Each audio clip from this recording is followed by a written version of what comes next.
At the start of Holy Week, tears streamed down Jesus' face as he cried out, "If only you knew the things that make for peace."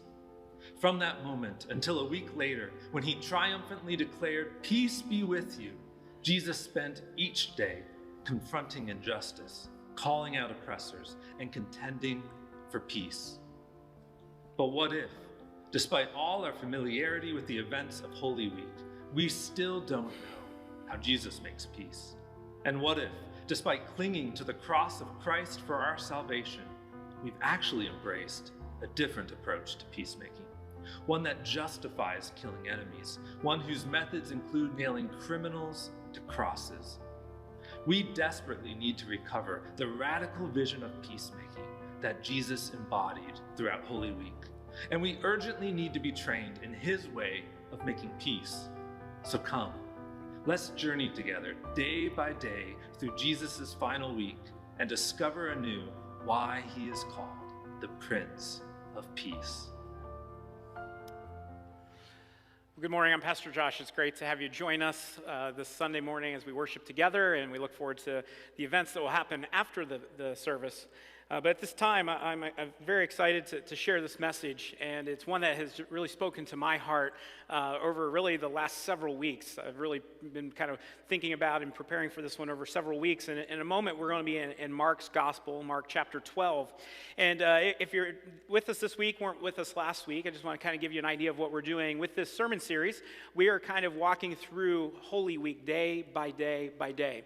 And we briefly mentioned Palm Sunday, the kind of the start to Holy Week. But last week we focused on Monday and talked about how what Jesus did in cleansing the temple. Oftentimes those events were misconstrued throughout Christian history to say it was okay to commit violence in certain situations, and that we are called to be peacemakers. And Jesus, through that, was helping to bring peace, make peace, so that others could worship God. And this week we're going to move on to Tuesday, and I found it very interesting. The Gospels record more about Tuesday than any other day through Holy Week. And in fact, the Gospels record so much more on Tuesday, and yet I've realized that before studying for this, if you said, "What happened on Tuesday of Holy Week?" I would have been like, I don't know. I'm not sure what event actually happened on Tuesday of Holy Week, and yet the Gospels record chapter after chapter after chapter of what Jesus said and the conversations. And that's probably one reason why, unless you are maybe the most astute biblical scholar, you would probably have a hard time off the top of your head saying, "Oh, I know what happened on Holy Tuesday," because it's very conversation-based. It doesn't have the imagery that Monday had of Jesus going into the temple and cleansing it and clearing out the marketplace that was there. I mean, that's just vivid imagery. Tuesday is a little bit more mundane in that it doesn't have the visual imagery, yet it's so powerful, the things that happen. And there were so many things that happened that we can only talk about really one of the numerous things that Jesus talked about in the numerous things that took place. And so we're going to look at beginning with verse 13 in a few moments of Mark chapter 12. But one of the ways what we might be able to describe what we're about to look at is the idea of traps. The idea of a trap. Now, I don't know, probably we're too far, I think, in our history here in the United States. I doubt very many of you, if any of you in the room, ever really were trappers. Now, there were some people that I grew up with that, they talked about as kids or even into early adulthood, they set traps and caught various types of animals. But probably most of us in the room, that's not really been our experience, except for, how many of you have ever set a mouse trap? Has anybody ever set a mouse trap in the room? All right, so the interesting thing about a trap is that traps are designed to catch something, but to catch something, you have to use something. What do you put in the trap? Bait. And so you put different types of bait to catch different types of animals. This past year, we thought we had a mouse problem in our garage. There was definitely some activity going on, some remnants, if you will, that indicated that we had an issue in our garage. And my wife said, that's your job, you take care of it. And so I decided that as opposed to, the ones that, clasped like that, I decided I was going to set one of the ones that could catch them live, and then I'd go out in a field far away and just set them free and, just wouldn't deal with that. So I looked, and they say peanut butter is a great one. There's the classic imagery of cheese that people use. So I set the trap, I thought all is good, and day after day after day went by and caught absolutely nothing. Absolutely nothing. And so eventually we discovered we didn't have a mouse problem. We had, I guess they sometimes are called voles. I don't know if you're familiar with that. It's kind of like a ground animal that's outside, but it was kind of getting in to our garage because the door, our garage door, the seal just isn't perfect, and somehow they can squeeze through, just a little area, but they're bigger than a typical mouse. And so the trap I had, which, the mouse has to kind of go into and then go through, and then a door kind of closes behind it, they really weren't able to get into. So I had to figure out a different trap, and I'll spare you the details, but let's just say we eventually had some success and no longer voles in our garage. Well, in this case, somebody sets a trap, and the trap is set for Jesus. The Pharisees, coming off of Monday, when Jesus kind of cleanses the temple and gets rid of the marketplace that is there, at the end of that passage on Monday, they say, okay, we got to get rid of him. We got to find a way to kill him. And on Tuesday, they have devised a trap for Jesus. And the trap basically entails asking him a question and trying to force him to answer in one of two ways. In the one way that he would answer, the people, just the average common person that was a follower of Jesus, they would have been upset.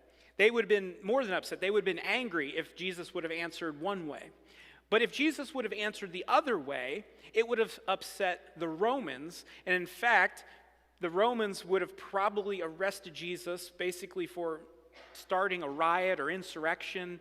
And so they think, we have him. Either Jesus will have to say something that discredits him with all the people, or he'll have to say something that will cause the Romans to come after him. In either way, we will be good. And so we find exactly what took place in Mark chapter 12, verse 13. I believe it should be on the screen. We find this. Later they sent some of the Pharisees and Herodians to Jesus to catch him in his words. They came to him and said, "Teacher, we know that you are a man of integrity. You aren't swayed by others because you pay no attention to who they are. But you teach the way of God in accordance with the truth. Is it right to pay the imperial tax to Caesar or not? Should we pay or shouldn't we pay?" Taxes. Isn't that a popular subject no matter the time period? It's just a great subject to always bring up. Everybody enjoys talking about taxes, thinking about them. 2,000 years ago, taxes were a major issue, just like they are for us today, although it was a little bit different. In this case, taxes indicated that the people of Israel were not free. They were under Roman occupation.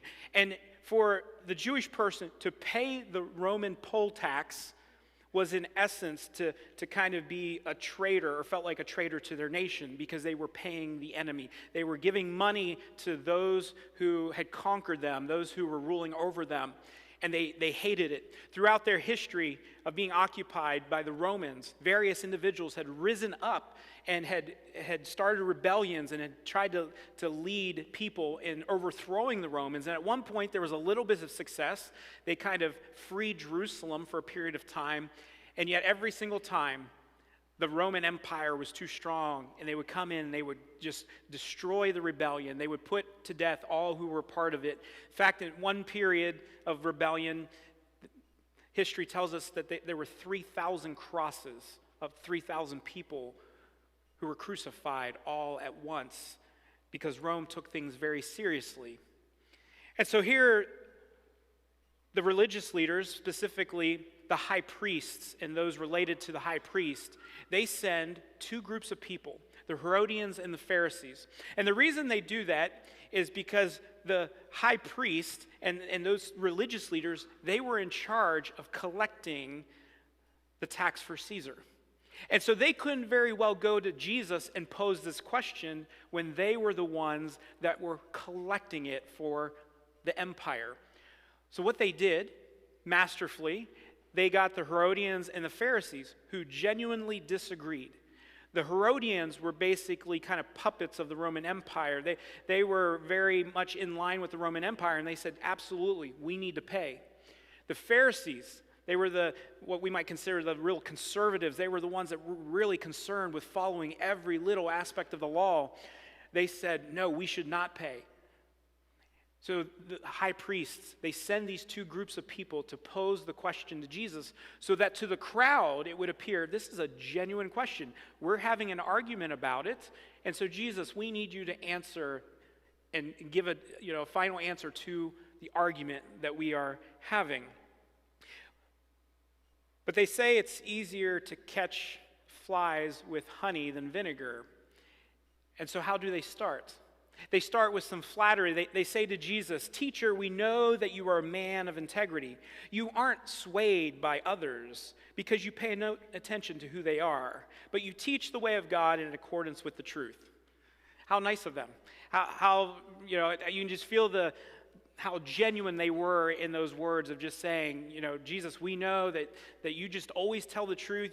It doesn't matter the consequences. You will say what is right in accordance with God and the way of God. So they start with that, and then they say, should we pay the imperial tax to Caesar or not? Should we pay or shouldn't we? And so the trap is set. They're pushing Jesus to answer, as I said, one of two ways. If he answers, yeah, you need to pay the tax to Caesar, the people would have been angry. They would have been upset. They would have thought, wait, how could this be our Messiah if he's saying, yeah, it's fine to just go along with what the Romans are telling us to do? On the flip side, if Jesus says to them, no, don't pay the tax, Rome would interpret that as a rebellion coming against the empire, and they were likely to come and squash it really quickly. Jesus, though, he knew their hypocrisy. And he does a masterful job, and he even calls them out for it. He says to them, "Why are you trying to trap me?" Jesus knew what they were doing. And he calls them out in front of everybody. "Why are you trying to trap me?" So he says this, "Bring me a denarius and let me look at it." So they brought the coin, and he asked them, "Whose image is this and whose inscription?" "Caesar's," they replied. And then Jesus said to them, "Give back to Caesar what is Caesar's, and to God what is God's." Some of you may have the New King James Version or King James, and I think in those versions or those translations, it says, "Render to Caesar what is Caesar's, and render to God what is God's." Now, for us to really understand what Jesus said here, we really have to have some history.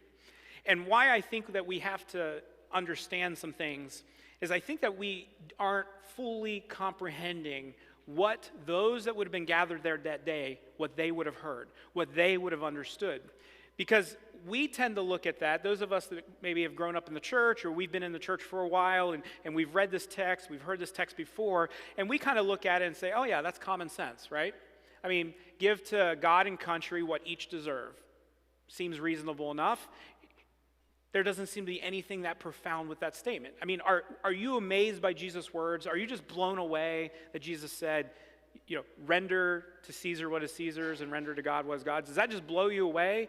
Or are you like me and you're like, okay, yeah, that kind of makes sense. Well, if the people there would have understood it the way that I think you and I are inclined to understand, or at least the way I've been inclined to understand throughout most of my life, then I really don't think they would have responded by being amazed. What about Jesus' answer caused them to be amazed? Why were they so amazed by this answer? We've already talked about if Jesus would have said to them, go ahead and pay taxes to Caesar, they would not have been happy about that. They would have been upset. They would have started questioning, wait, how is this the Messiah? This can't be the Messiah. This can't be the one that's going to free us from the Romans. And so if Jesus' answer was understood by them to mean, yeah, go ahead and pay go ahead and pay tax, they wouldn't have been amazed. Most likely they would have been angry. So if they didn't understand Jesus' comments here in the way that you and I typically would, then how did they understand them? What was it about Jesus' answer that amazed them so much? Well, as Jesus said to those that were there, he asked them to bring me a denarius and let me look at it. I have here, I think, we'll see on the screen, a picture of what a denarius, we'll see if it comes up, would have looked like in the first century. There we go.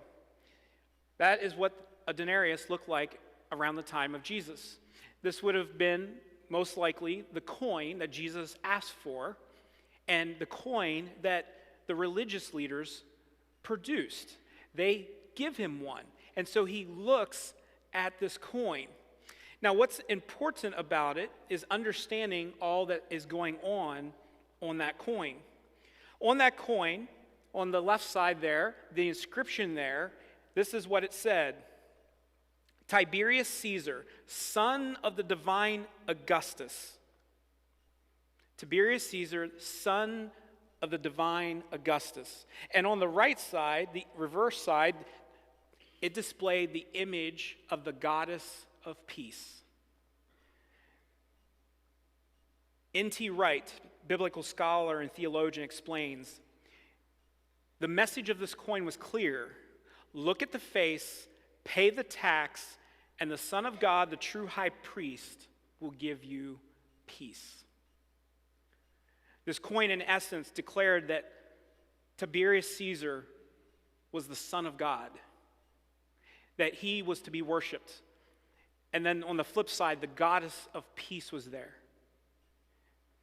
Any pious Jew would not carry that coin because it violated the first two of the Ten Commandments, to have no other gods and to not have any graven images.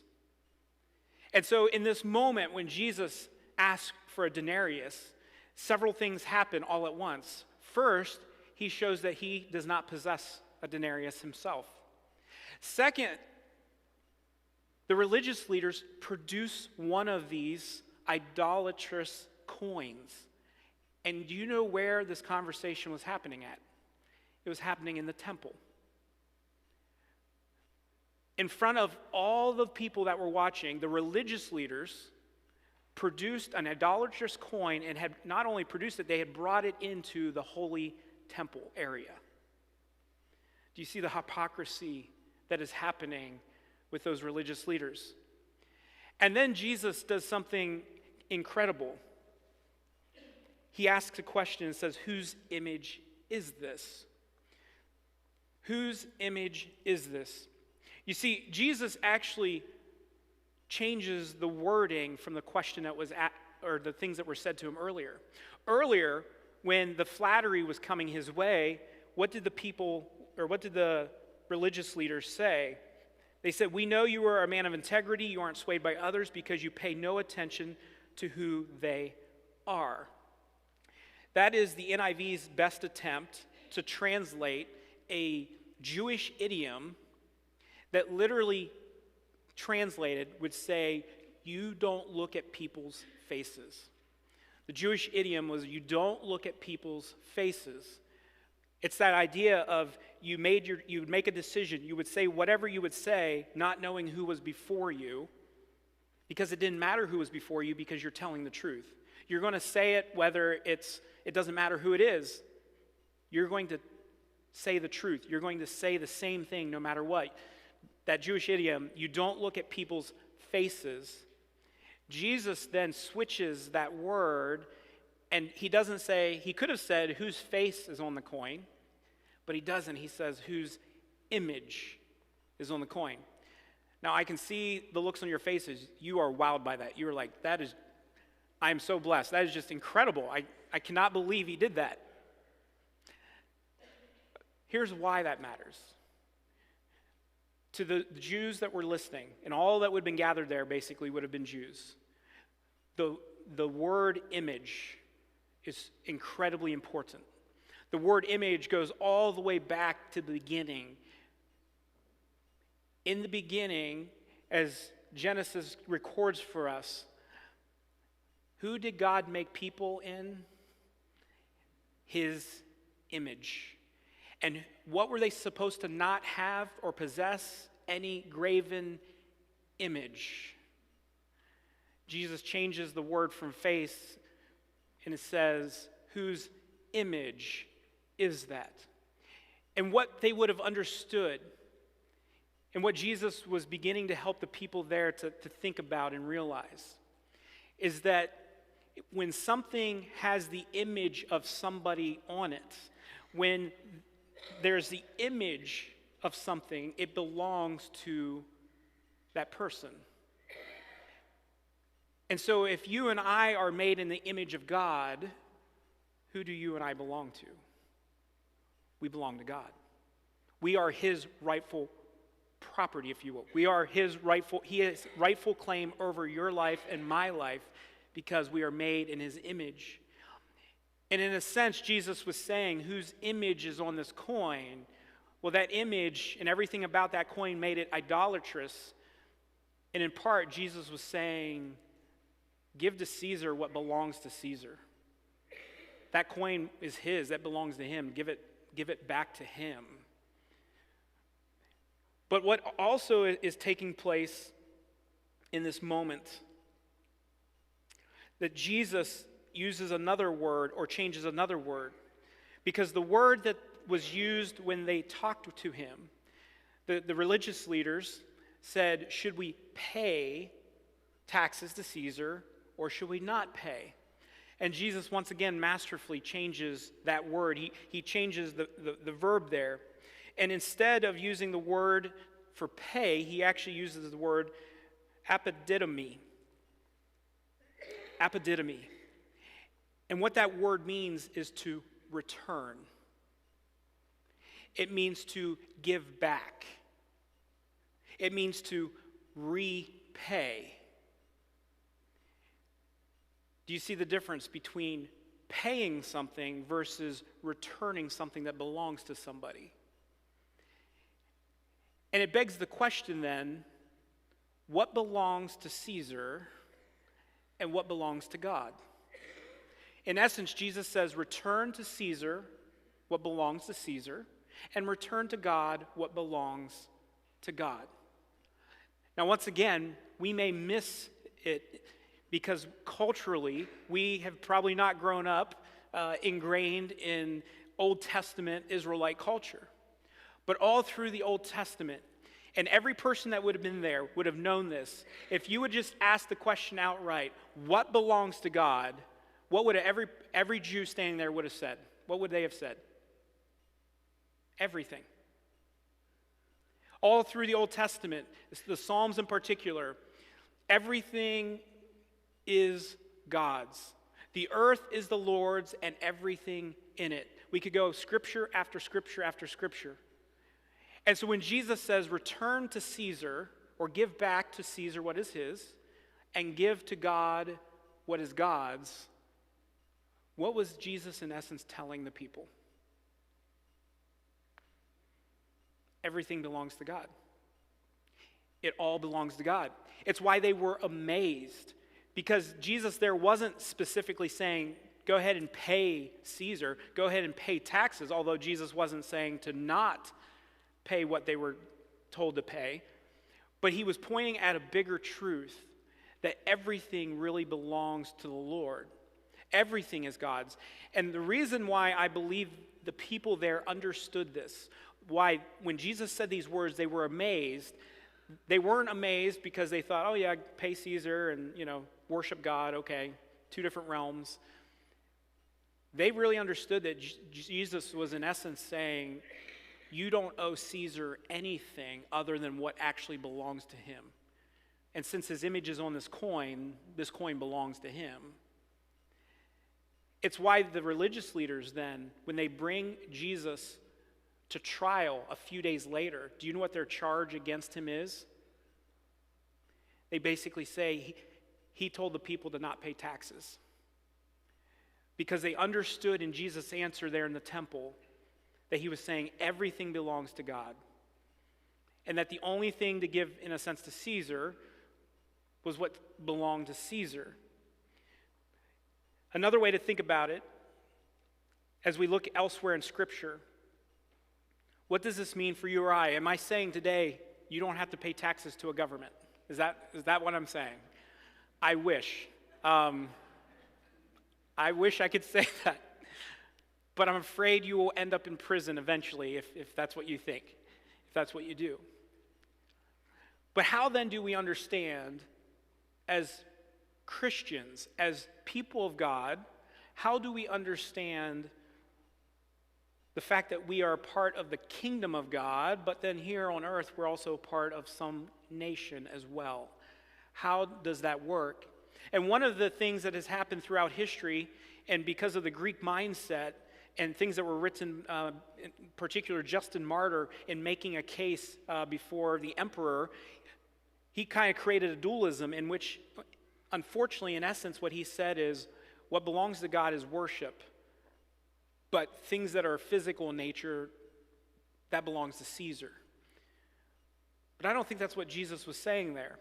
And as we look at further in the New Testament, the apostles help us to understand what was Jesus truly saying in regards to render unto Caesar what is Caesar's and unto God what is God's.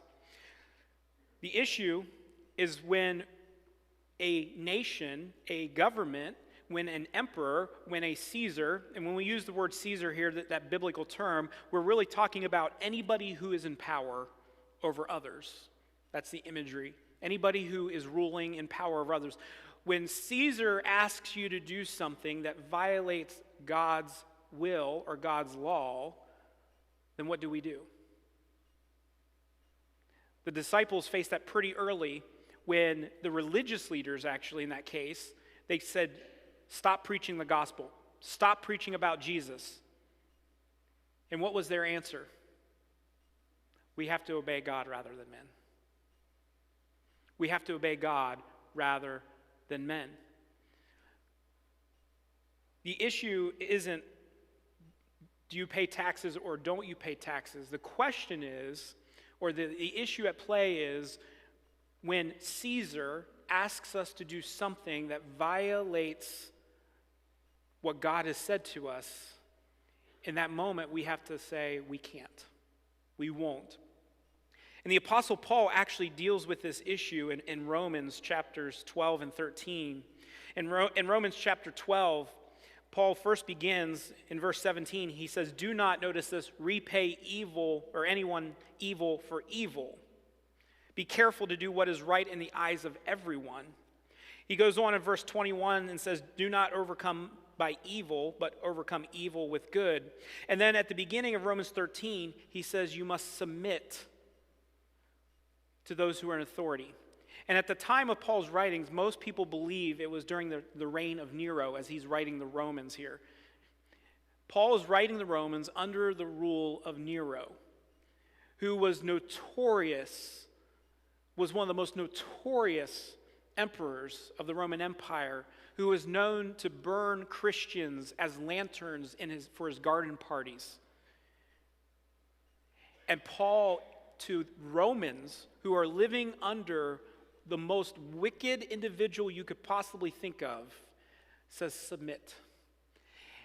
And I have to confess, I've always heard that word submit in a general sense in the idea of obey. But when you look at the Greek word there, the meaning really is not to obey. The meaning is really to be willing to accept the consequence. What does it mean to submit to authority? The early Christians demonstrated it. As they were being killed by Nero, do you know what they did? They prayed for Nero. As the early Christians were being burned, as they were being thrown into the arena and torn apart by wild animals, they prayed for the very one who was ending their life in horrific ways. The image we have in Scripture as Christians is not rebellion against the empire, rebellion against Caesar, fighting Caesar and the empire, but it's submission And what submission means is sometimes saying, I can't do that. I won't do that because it violates what God has said for me to do. This whole series is about peacemaking. I love the title, Fight Like Jesus. And I guess it's a little bit of a bait and switch because all through Holy Week we don't see Jesus fight. What we see is him contending for peace. What we see is him demonstrating and talking about and engaging the injustices that were happening all through Holy Week. And sometimes we jump to the cross, which certainly is maybe the most powerful image of peacemaking, in that Jesus, through the cross, his death on the cross, he allows us to have peace now with God. But all through Holy Week, Jesus takes actions to show us that we as Christians need to be peacemakers. And sometimes being a peacemaker means that we have to say no to things that we're told to do. Christian peacemakers do not recognize human laws that conflict with God's call to love our neighbors and even our enemies. The Apostle Paul in Romans 13, in verse 7, goes on. He says, give to everyone what you owe them. If you owe taxes, pay taxes. If revenue, then revenue. If respect, then respect. If honor, then honor. But then he clarifies and helps us to understand. He says, let no debt remain outstanding except the continuing debt to love one another. And for whoever loves others has fulfilled the law. What do we owe the Caesars of the world? Nothing. What do we owe God? Everything. And the actions that we take, if Caesar says pay taxes, do we pay taxes? We do, as long as it's not in violation of God's law, of God's will. How do we know if something violates God's will or not? I think it is best summed up in the Apostle Paul, even here in verse 9, then it goes on and says this. The commandments, you shall not commit adultery, you shall not murder, you shall not steal, you shall not covet, and whatever other commandment there may be, notice this, are all summed up in this one command. Love your neighbor as yourself. Love does no harm to a neighbor, therefore love is the fulfillment of the law. What do peacemakers do? They act in ways that are loving towards their neighbor. But unfortunately, as Christians, we have to take it a step further because Jesus took it a step further. Jesus didn't say, love your neighbors, hate everybody else. Jesus said, love your neighbors. And then he said something else. He said, love your enemies. Pray for them. Pray for those who harm you. Pray for those who say terrible things about you. Love your enemies. I don't know about you, but that's challenging. How many of you find it easy to love your enemies? I'd love to talk with you. Maybe you could help me. Is anybody in the room, you're like, oh yeah, I find it easy to love my enemies. I mean, if many of us are honest, many of us struggle loving our neighbors, much less our enemies. You see, Jesus' call to those of us who say, I'm a follower of Jesus, it's a high call. It's a costly call. What do we owe the Caesars of this world? Nothing. What do we owe God? We owe him everything. And as Christians, as peacemakers, we act in ways that are loving towards our neighbor, but not just our neighbor, even those who might be called enemies. And if we are told by any entity, any authority, to do something that is not loving, what do you think Jesus would tell us to do? What do you think the early Christians did? How did they respond? Well, we have that record. They said we must obey God rather than man. This message is a challenging one. It's a challenging one for me. It's challenged my thinking in various ways. The religious leaders tried to trap Jesus, and the irony of it was that the trap did catch something, but it caught those who laid the trap. Their very words, Jesus turned on its head. They said, "We know that you don't look at people's faces." And Jesus says, "Whose image is this?" They said, "Should we pay?" And Jesus says, "Give back whatever it belongs to someone."